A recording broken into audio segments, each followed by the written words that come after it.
Je n'entre qu'avec une épouse à mes côtés. Vous venez? Demanda le millionnaire à la serveuse. Elle connaissait bien tous les types de clients, mais jamais quelqu'un qui lui ait fait une telle proposition. Denise Martineau, 31 ans, travaillait depuis 3 ans au Café Laurent, un petit établissement de la rue de Rivoli, à Paris. Elle connaissait bien les habitués, les touristes pressés, les étudiants avec leurs ordinateurs portables, les retraités qui venaient de prendre leur petit déjeuner tous les jours à la même heure. Mais Samuel Morel était différent. Il était apparu un lundi pluvieux d'octobre, vêtu d'un costume gris impeccable qui contrastait avec l'ambiance simple du café. Depuis 2 mois, il venait tous les jours à 10h30, commandait un double expresso et passait environ 1 heure à travailler sur sa tablette. Il parlait peu, se contentant d'un bonjour poli et d'un merci discret en payant. Denise savait qu'il était différent des autres clients. Pas à cause de ses vêtements coûteux ou de la montre qui brillait à son poignet, mais à cause de la façon dont il regardait par la fenêtre, comme s'il pensait toujours à un lieu lointain. À 36 ans, Samuel avait des cheveux châtains avec quelques fils gris aux tempes et des yeux bleus qui semblaient apporter des histoires non racontées. Ce matin de décembre, alors que Denise s'approchait de sa table avec son café habituel, Samuel la surprit. « Excusez-moi de vous déranger, dit-il en levant les yeux de sa tablette. Puis-je vous poser une question un peu étrange ?» Denise posa la tasse sur la table avec précaution. « Bien sûr, monsieur Morel. Vous connaissez mon nom ?» demanda-t-il, semblant sincèrement surpris. « Il est sur votre carte de crédit, » répondit-elle avec un sourire timide. « Et vous venez ici depuis 2 mois. C'est normal que je connaisse le nom des clients réguliers. » Samuel hocha lentement la tête, comme s'il réfléchissait à quelque chose d'important. « Denise, c'est bien ça? C'est écrit sur votre badge. » Elle confirma d'un signe de tête. « Écoutez, ça peut sembler complètement fou, mais j'ai besoin d'une faveur très particulière. » Denise ressentit une pointe de nervosité. Il n'était pas rare que des clients tentent des invitations inappropriées, et elle avait déjà ses réponses prêtes. Mais quelque chose dans l'expression sérieuse de Samuel la fit hésiter. « Quel genre de faveur ?» demanda-t-elle, restant professionnelle. « Je dois assister à un événement professionnel ce soir. C'est compliqué. La personne qui devait m'accompagner a annulé à la dernière minute, et je ne peux pas y aller seul. » Samuel fit une pause, comme s'il choisissait ses mots avec soin. Ce serait juste un dîner formel. Rien de plus. Je vous paierai pour votre temps, bien sûr. Denise fronça les sourcils. Monsieur, je ne suis pas... Ce n'est pas ce que vous pensez, l'interrompit-il rapidement. C'est que cet événement, je n'y entre qu'avec une épouse à mes côtés. C'est une vieille tradition de la famille qui l'organise. Ils exigent des couples. Vous venez? La question resta en suspens entre eux. Denise regarda autour d'elle dans le café, notant que d'autres clients commençaient à observer leur conversation. Madame Colette, la propriétaire, rangeait des croissants derrière le comptoir, mais Denise savait qu'elle ne perdait rien de ce qui se passait. « C'est très étrange, » dit finalement Denise. « Je sais, et je comprendrais si vous disiez non. Mais je suis vraiment dans une situation difficile. » Samuel sortit une carte de visite de sa poche. « Voici ma carte. Vous pouvez faire des recherches sur moi en ligne, vérifier que je suis une personne réelle, avec une entreprise réelle. Je ne suis pas un fou. » Denise prit la carte. « Samuel Morel, directeur général, Morel & Associés. » Le papier était épais, de bonne qualité. Qu'est-ce que je devrais faire exactement? Dîner, discuter normalement, agir comme si nous étions proches. Un couple qui se connaît depuis un certain temps. L'événement a lieu à l'hôtel Ritz, place Vendôme. Ça commencerait à 20h et se terminerait vers 23h. Et combien payeriez-vous? Samuel réfléchit un instant. 500 €. Denise retint presque un soupir. 500 € représentaient presque la moitié de son salaire mensuel au café. Sa fille Amélie, âgée de 8 ans, avait besoin de nouveaux matériels scolaires, et le loyer de leur petit appartement à Belleville pesait de plus en plus lourd sur son budget serré. « Puis-je y réfléchir jusqu'à midi ?» demanda-t-elle. « Bien sûr. Mon numéro est sur la carte. » Samuel prit quelques pièces et les posa sur la table. « Denise, je sais que c'est une situation inhabituelle, mais je vous assure que c'est juste du travail, rien de plus. Il se leva, rangea sa tablette dans son attaché-case et se dirigea vers la porte. Avant de sortir, il se retourna une dernière fois. « Oh, et merci de vous souvenir de mon nom. Ça fait longtemps que personne ne l'a fait. » En regardant Samuel disparaître dans la foule de la rue de Rivoli, Denise serra la carte avec force. Elle n'avait aucune idée que cette demande apparemment simple allait changer sa vie d'une manière qu'elle n'aurait jamais pu imaginer. À 18h30, Denise se tenait devant le miroir de la petite salle de bain de son appartement, essayant de reconnaître la femme qui s'y reflétait. Elle avait appelé Samuel à 14h pour accepter sa proposition. Il avait semblé sincèrement soulagé et s'était immédiatement proposé pour l'aider avec une tenue appropriée pour l'événement. 1 heure plus tard, une femme élégante d'une 50aine d'années était arrivée au café avec 3 robes dans des housses de vêtements coûteuses. « Monsieur Morel m'a envoyé », avait-elle dit simplement. « Je suis styliste. Choisissez celle que vous préférez. » Denise avait choisi une robe bleu marine, simple mais élégante, qui mettait en valeur ses yeux marrons et ses cheveux blonds ondulés. Des chaussures, un sac et même un collier discret étaient inclus. Quand elle avait demandé le prix, la femme avait simplement souri. Tout est déjà réglé. Maintenant, vêtue comme une personne totalement différente, Denise se demandait si elle avait fait le bon choix. Amélie était chez la voisine, Madame Dubois, qui l'aidait toujours lorsqu'elle devait travailler le soir ou le week-end. « Maman, tu es magnifique !» avait dit Amélie avant qu'elle ne parte. « On dirait une princesse. » Le taxi envoyé par Samuel la déposa à l'entrée latérale de l'hôtel Ritz. Il l'attendait dans le hall, lui aussi transformé. Son costume était désormais noir, impeccable, et il avait un air encore plus sérieux que d'habitude. « Vous êtes parfaite », dit-il en la voyant. Et Denise nota que le compliment semblait sincère, pas seulement poli. « J'ai l'impression d'être déguisée », admit-elle. « Nous le sommes tous, d'une certaine manière. » Samuel lui offrit son bras. « Allons-y ». La salle à manger privée du Ritz était décorée de fleurs blanches et de bougies. Une 20aine de couples étaient en présent, tous semblant avoir entre 40 et 60 ans. Les femmes portèrent des bijoux discrets mais visiblement coûteux, et les hommes discutaient à voix basse de affaires et d'investissements. « Samuel !» Un homme grand, aux cheveux complètement blancs, s'approcha d'eux. « Je pensais que tu ne viendrais pas cette année. »« Monsieur Beaumont !» salua Samuel. « Voici Denise, ma compagne. »« Enchanté !» dit Beaumont, baisant la main de Denise à l'ancienne. « Et depuis combien de temps êtes-vous ensemble ?» Denise ressentit un moment de panique, mais Samuel répondit naturellement. « Environ 1 an. Nous nous sommes rencontrés dans le café où elle travaille. L'amour est venu doucement, n'est-ce pas, chérie ?» Le mot affectueux sonna étrangement intime venant de lui. Denise hocha la tête, essayant de paraître naturelle. Oui, doucement et naturellement. Au cours du dîner, Denise découvrit qu'il s'agissait d'une réunion annuelle d'hommes d'affaires, ayant étudié ensemble dans la même école de commerce, des décennies plus tôt. La tradition des couples avait commencé lorsqu'ils étaient jeunes et amenèrent leurs petites amies, et elle s'était poursuivie même après que certains s'étaient divorcés et remariés. « Et vous, Denise ?» demanda Madame Beaumont, une femme élégante assise à côté d'elle. « Dans quel domaine travaillez-vous ?»« Je suis serveuse, » répondit Denise honnêtement, ignorant le regard inquiet de Samuel. « Comme c'est intéressant !» dit Madame Beaumont, semblant sincèrement curieuse. « Vous devez rencontrer toutes sortes de personnes différentes chaque jour. » La conversation fut plus fluide que Denise ne l'avait prévu. Elle découvrit que plusieurs des personnes présentes avaient des origines modestes et que leur succès financier ne les avait pas complètement coupés de la réalité. Mais ce fut au moment du 2e plat que quelque chose changea. « Samuel, » dit Monsieur Dubois, un homme à lunettes assis à la table voisine. « J'ai entendu dire que tu avais enfin surmonté ce qui s'est passé avec Claire. » La fourchette de Samuel s'arrêta à mi-chemin de sa bouche. Denise remarqua comment ses épaules se crispèrent. « Paul, je ne pense pas que ce soit le moment. »« Allons donc, » l'interrompit Dubois. 2 ans de deuil. C'était assez. Il était temps de passer à autre chose.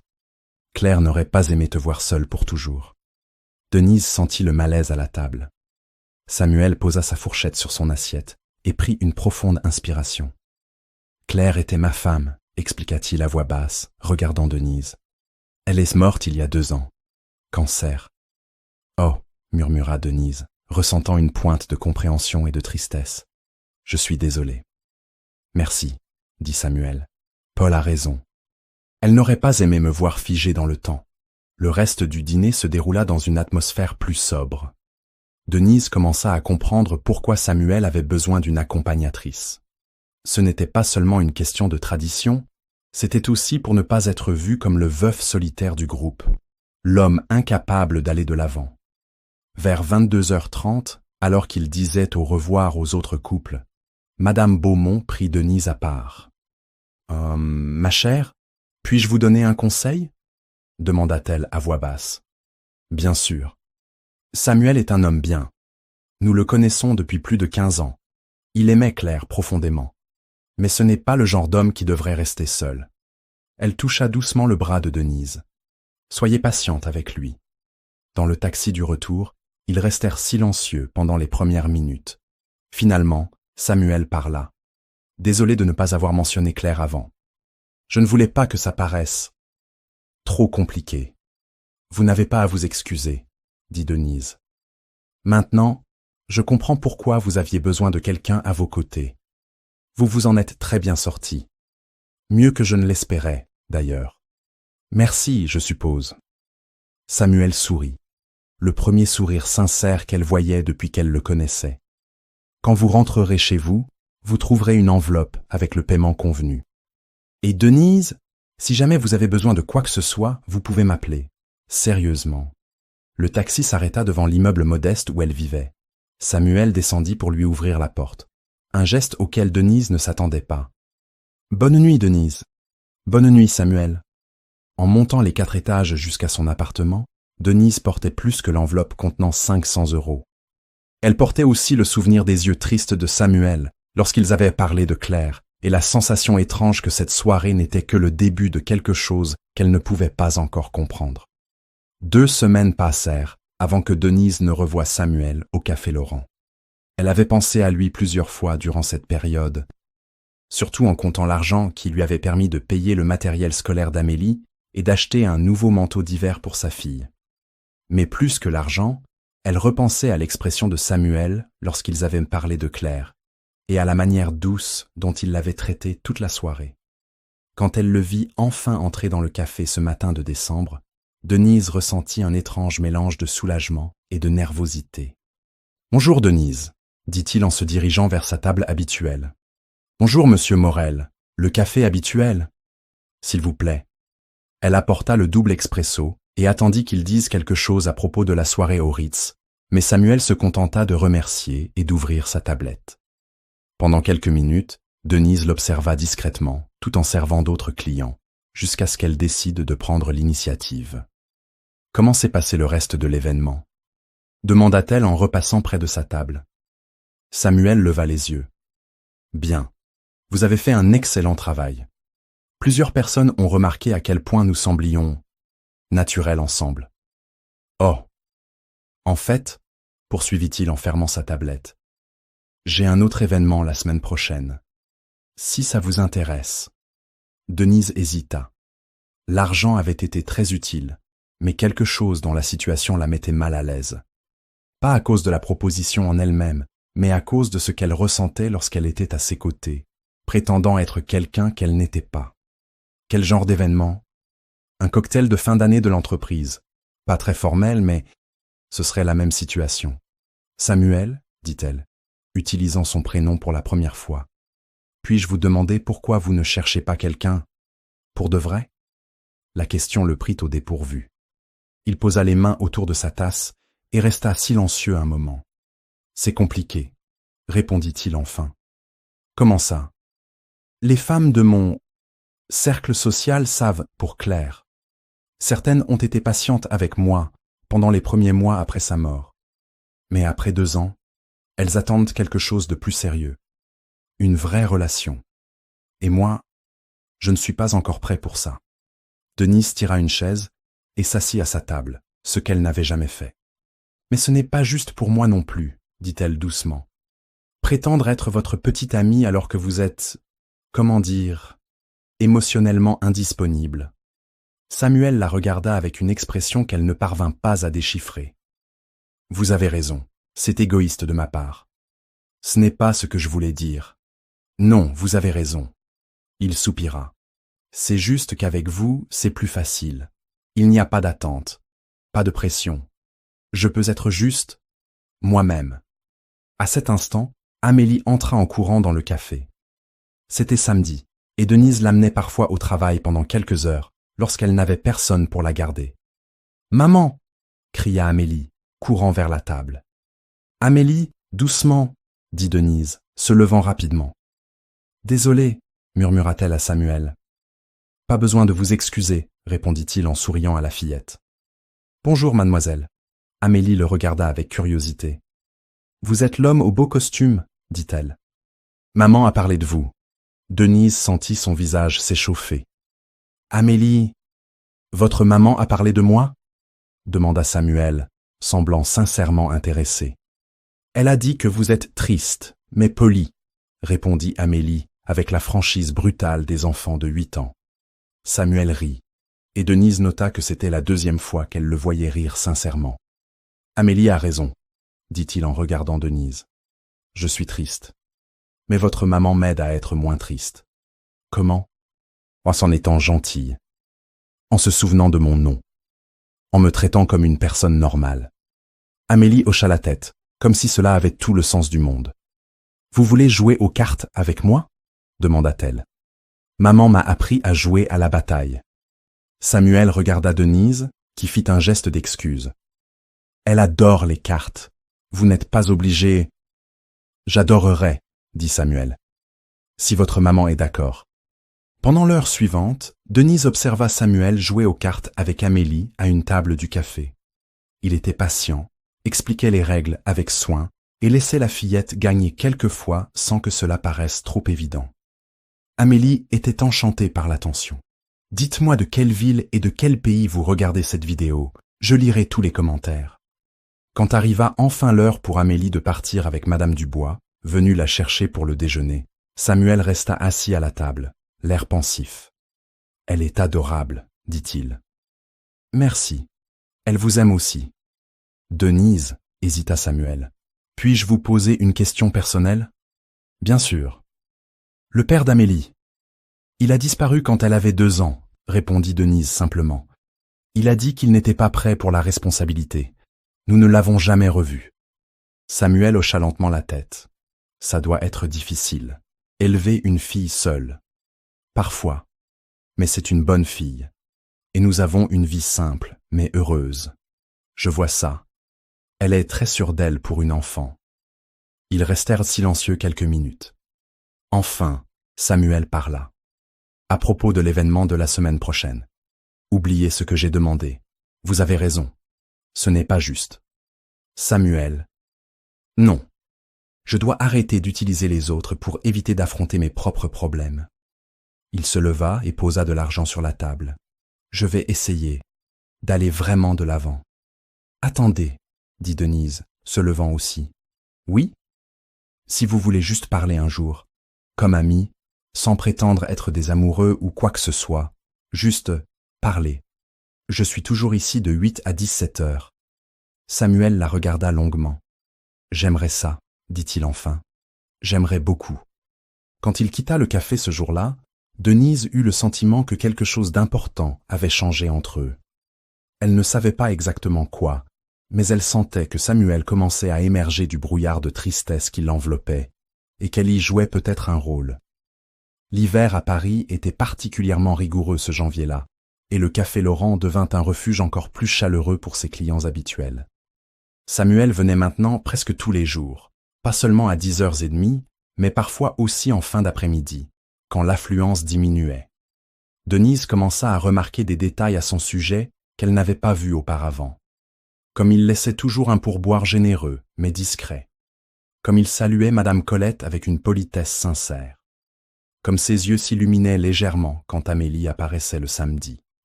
Un après-midi de janvier, alors que la neige commençait à tomber dehors, Samuel arriva au café, l'air plus abattu que d'habitude. « Tout va bien ?» demanda Denise en lui servant son café. C'est l'anniversaire de Claire aujourd'hui, dit-il simplement. Elle aurait 38 ans. Denise s'assit à sa table sans demander. Le café était presque vide. Seul un couple de personnes âgées lisèrent le journal à une table au fond. « Vous voulez parler d'elle » Samuel regarda par la fenêtre, observant les flocons de neige. « J'ai rencontré Claire à l'université. Elle étudiait l'architecture, moi l'administration. Elle était drôle, déterminée, un peu têtue. » Il sourit tristement. Très têtue, en fait. À quoi ressemblait-elle physiquement? Petite, cheveux bruns foncés, toujours très élégante. Même en jeans et t-shirt, elle avait une allure qui attirait l'attention. Samuel fit une pause. Elle voulait avoir des enfants. Nous avons essayé pendant des années, mais nous n'y sommes jamais arrivés. Quand nous avons découvert le cancer, l'une des premières choses qu'elle a dites, c'est « Au moins, je ne laisse pas d'enfants orphelins ». Denise ressentit un pincement au cœur. Quel genre de personne dit ça en recevant un diagnostic terrible? Claire, toujours à penser aux autres en premier. Samuel but une gorgée de café. Elle s'est battue pendant 2 ans. À la fin, elle était si faible qu'elle tenait à peine debout, mais elle s'inquiétait encore de savoir si je mangeais correctement, si je dormais assez. Vous vous êtes occupé d'elle seule? Nous avions une aide médicale, mais oui, en gros. Elle voulait rester à la maison. J'ai réorganisé toute mon entreprise pour travailler depuis chez moi. Pendant les 6 derniers mois, je sortais rarement de son côté. Denise comprenait maintenant pourquoi Samuel semblait porter le poids du monde sur ses épaules. Comment avez-vous réussi à continuer? Après?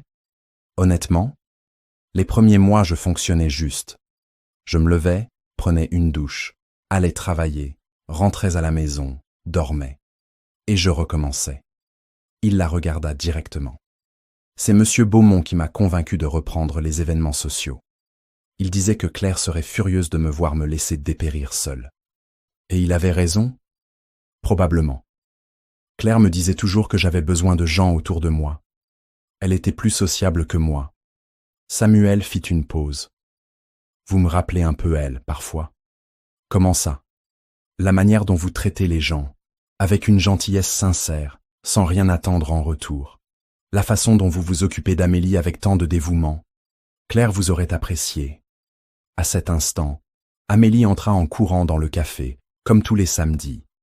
Mais cette fois, elle se dirigea directement vers la table où ils discutaient.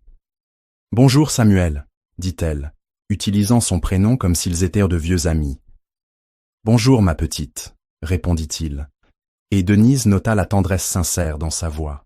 « Je peux m'asseoir avec vous ?»« Bien sûr, » dit Denise. « Mais va d'abord saluer Madame Colette. » Amélie courut jusqu'au comptoir, discuta joyeusement avec la propriétaire du café pendant quelques minutes, puis revint avec un pain au chocolat à la main. « Samuel, » dit-elle en s'installant à côté de lui, « maman a dit que vous étiez triste parce que votre femme est morte. »« Amélie !» s'exclama Denise, horrifiée. « Non, ça va, » dit Samuel calmement. « Oui, Amélie, ma femme est morte et j'ai été très triste. Mon papa aussi est mort, » dit Amélie en mordant dans son pain au chocolat. Denise écarquilla les yeux. « Amélie, ton père n'est pas mort. Il est juste... Pour moi, il est mort, » dit la fillette avec une logique implacable. « Si quelqu'un part et ne revient jamais, c'est comme s'il était mort, non ?» Samuel regarda Amélie longuement, puis Denise. « Elle a raison, d'une certaine manière, » dit-il. « Parfois, l'absence fait aussi mal. Mais vous pouvez trouver une nouvelle femme, » continua Amélie. « Moi, je ne peux pas trouver un nouveau papa. Enfin, je peux, mais maman dit que c'est compliqué. » Denise sentit son visage s'échauffer. « Amélie, ce ne sont pas des conversations pour... »« Pourquoi c'est compliqué ?» demanda Samuel, semblant sincèrement curieux.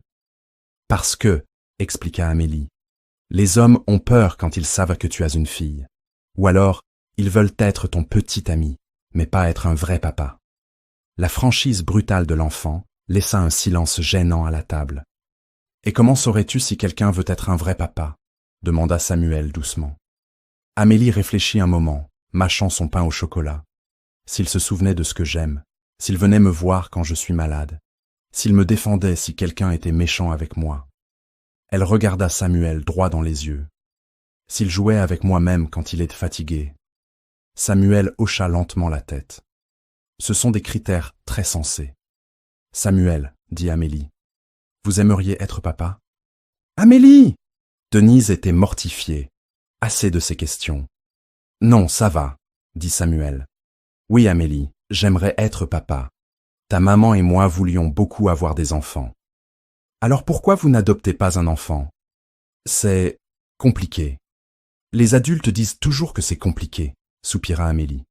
Mais en général, ce n'est pas si compliqué que ça. Samuel rit, et Denise remarqua que c'était la 3e fois qu'elle le voyait rire sincèrement. Tu es une fille très sage, Amélie. Je sais, maman le dit aussi. Amélie termina son pain au chocolat et s'essuya les mains sur une serviette. Samuel, vous voulez venir dîner à la maison demain? Maman fait un très bon coq au vin. Denise faillit s'étouffer avec son propre café. Amélie, tu ne peux pas inviter les gens comme ça. Pourquoi pas? Demanda la fillette. Samuel est notre ami, non? Samuel regarda Denise, attendant sa réaction. Et si ta maman est d'accord, dit-il prudemment, j'aimerais beaucoup accepter l'invitation. Denise regarda les deux. Samuel avec une expression pleine d'espoir qu'elle n'avait jamais vue auparavant, et Amélie avec ce sourire déterminé qu'elle connaissait si bien. Elle réalisa qu'elle se trouvait à un moment décisif, un choix qui pourrait changer le cours de leur vie. Dimanche à 19h? Demanda-t-elle finalement.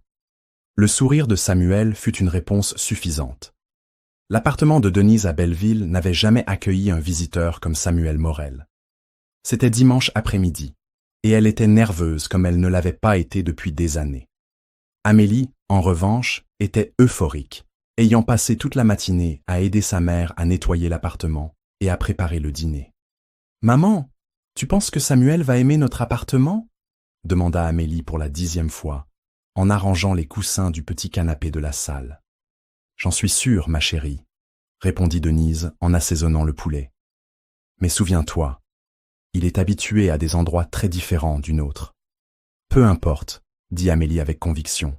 « Ce qui compte, c'est qu'on accueille bien les gens. C'est ce que tu dis toujours, non ?» Denise sourit. Sa fille avait raison, comme presque toujours.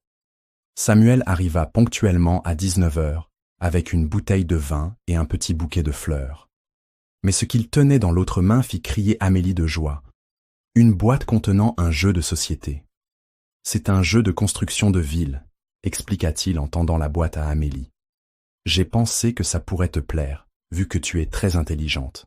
Merci Samuel. » Amélie l'enlaça spontanément, et Denise vit quelque chose fondre sur son visage. L'appartement était petit, une salle, une cuisine, une chambre que Denise et Amélie partageaient, et une minuscule salle de bain. Mais il était propre et chaleureux, décoré avec des dessins d'Amélie et quelques photos de famille. Samuel regarda autour de lui avec un intérêt sincère, sans l'inconfort ou la condescendance que Denise redoutait à moitié. « Vous avez une vue magnifique, » dit-il en regardant par la fenêtre de la salle, qui donnait sur les toits de Belleville, et, au loin, la basilique du Sacré-Cœur. « C'est ce que j'aime le plus dans cet appartement, » admit Denise. Surtout au coucher du soleil. Le dîner fut plus naturel que Denise ne l'avait imaginé. Samuel tint à aider en cuisine, insista pour faire la vaisselle, et écouta avec une attention sincère les histoires d'Amélie sur l'école. Quand la fillette lui montra ses dessins, il les examina avec le même soin que Denise le voyait accorder aux documents de travail au café. « Tu dessines très bien, » dit-il en observant un dessin coloré d'une famille. « Qui sont ces personnes ?»« C'est moi, maman et... » Amélie hésita. « Je dessine toujours une 3e personne, mais je ne sais jamais qui c'est. » Samuel regarda Denise par-dessus la tête de la fillette, une expression intense dans les yeux. Après le dîner, ils s'installèrent tous les 3 sur le canapé pour jouer au jeu que Samuel avait apporté. C'était plus complexe que Denise ne l'avait imaginé, mais Amélie saisit rapidement les règles et commença bientôt à construire une ville élaborée avec des ponts et des parcs. « Tu es douée pour ça, » dit Samuel à Amélie. « Tu as un talent pour la planification. »« Maman dit que je pense comme une adulte, » répondit Amélie, concentrée sur le placement d'une pièce. « Parfois trop, » murmura Denise. Vers 21h, Amélie commença à bâiller. Denise se préparait à la mettre au lit quand la fillette posa une question qui la prit au dépourvu. « Samuel, vous pouvez me raconter une histoire avant de dormir ?»« Amélie, » commença Denise. « S'il vous plaît, maman ? Samuel doit connaître des histoires différentes des tiennes. » Samuel regarda Denise, demandant la permission en silence. « S'il veut, » dit-elle. « J'adorerais. » Denise les observa depuis le chambranle de la porte, pendant que Samuel racontait à Amélie une histoire d'une petite architecte qui construisait des maisons magiques dans les nuages. Sa voix était douce, paternelle, et Amélie était complètement captivée. Et l'architecte découvrit que les plus belles maisons étaient celles construites avec amour, pas seulement avec des pierres, termina-t-il. « Comme notre maison, » murmura Amélie, déjà presque endormie. « Exactement comme votre maison. » Quand ils retournèrent dans la salle, Denise servit du thé, et ils s'assirent sur le canapé, un silence confortable entre eux. « Merci, » dit-elle enfin. « Pourquoi ? Pour la traiter comme si elle était importante. Beaucoup d'adultes prétendent aimer les enfants, mais ne se donnent pas la peine de vraiment les écouter. » Samuel resta pensif. « Elle me rappelle pourquoi Claire et moi voulions tant avoir des enfants. Pas pour le concept abstrait de la paternité, mais pour des moments comme ceux-là. La curiosité sincère, la façon dont ils voient le monde. Vous feriez un bon père, dit Denise doucement. Vous pensez ? J'en suis sûr. Ils parlèrent jusqu'à presque minuit. Samuel raconta plus sur Claire, sur les rêves qu'ils avaient ensemble, sur la manière dont il s'était senti perdu après sa mort. Denise parla des défis d'élever Amélie seule, de ses peurs et de ses espoirs pour l'avenir de sa fille. « Puis-je faire une confession ?» dit Samuel en se préparant à partir. « Bien sûr. Quand je vous ai invité pour ce premier événement, j'ai menti sur une chose. » Denise sentit un froid dans l'estomac. « À propos de quoi ? » J'ai dit que j'avais juste besoin de quelqu'un pour prétendre être ma compagne. Mais la vérité, c'est que, déjà à ce moment-là, il y avait quelque chose en vous qui m'intéressait. La façon dont vous me traitiez au café, comme si j'étais une personne normale. Pas le veuf riche et triste que tout le monde voit. Samuel, je ne dis pas ça pour vous mettre la pression, continua-t-il rapidement. Je voulais juste être honnête. Ces derniers mois, en apprenant à vous connaître, vous et Amélie, vous m'avez rappelé ce que c'est que d'être heureux. Denise le regarda longuement. Il y avait tant de choses qu'elle pourrait dire, tant de raisons pour lesquelles c'était compliqué. Ils venaient de mondes différents. Elle avait une fille à considérer. Il se remettait encore de la perte de sa femme. Mais quand elle plongea dans ses yeux, elle vit quelque chose qu'elle n'avait pas vu depuis longtemps. Un espoir sincère. « Samuel, dit-elle enfin, je ressens quelque chose moi aussi. Mais j'ai besoin d'être sûre que ce n'est pas juste vous qui essayez de combler le vide laissé par Claire. Comment puis-je prouver que ce n'est pas ça ? Le temps, répondit-elle. S'il y a vraiment quelque chose entre nous, ça ne disparaîtra pas si nous attendons un peu plus. Samuel hocha lentement la tête. Vous avez raison, comme toujours. Il se leva et prit son manteau. Je peux continuer à venir au café, comme ami ? J'aimerais ça. À la porte de l'appartement, il se retourna une dernière fois. Denise, merci de m'avoir laissé faire partie de votre vie aujourd'hui. C'était le meilleur dimanche que j'ai eu en 2 ans. Pour nous aussi. Quand la porte se ferma, Denise s'appuya contre elle et soupira. Elle savait qu'elle avait franchi une ligne invisible cette nuit-là et qu'il n'y avait plus de retour en arrière possible. 3 mois plus tard, par une matinée d'avril où Paris montrait enfin des signes de printemps, Samuel arriva au Café Laurent avec une expression différente sur le visage. « Bonjour Denise », dit-il en se dirigeant vers sa table habituelle. « Bonjour, café double ?» En fait, dit-il, « aujourd'hui, j'aimerais quelque chose de différent. » Denise haussa un sourcil. « Que voudriez-vous ? J'aimerais vous inviter à dîner, un vrai rendez-vous. Sans prétendre être des amoureux pour impressionner les autres. Juste vous et moi, apprenant à nous connaître comme 2 personnes normales qui s'intéressent l'une à l'autre. » Denise sentit son cœur s'accélérer. « Et Amélie ? J'ai parlé avec elle hier. Je lui ai demandé si elle serait d'accord que j'invite sa mère à sortir. » Samuel sourit. Elle a dit que ça prenait trop de temps et qu'elle avait déjà choisi un restaurant pour nous. Denise rit. Elle a choisi un restaurant? Le Petit Châtelet, près de Notre-Dame.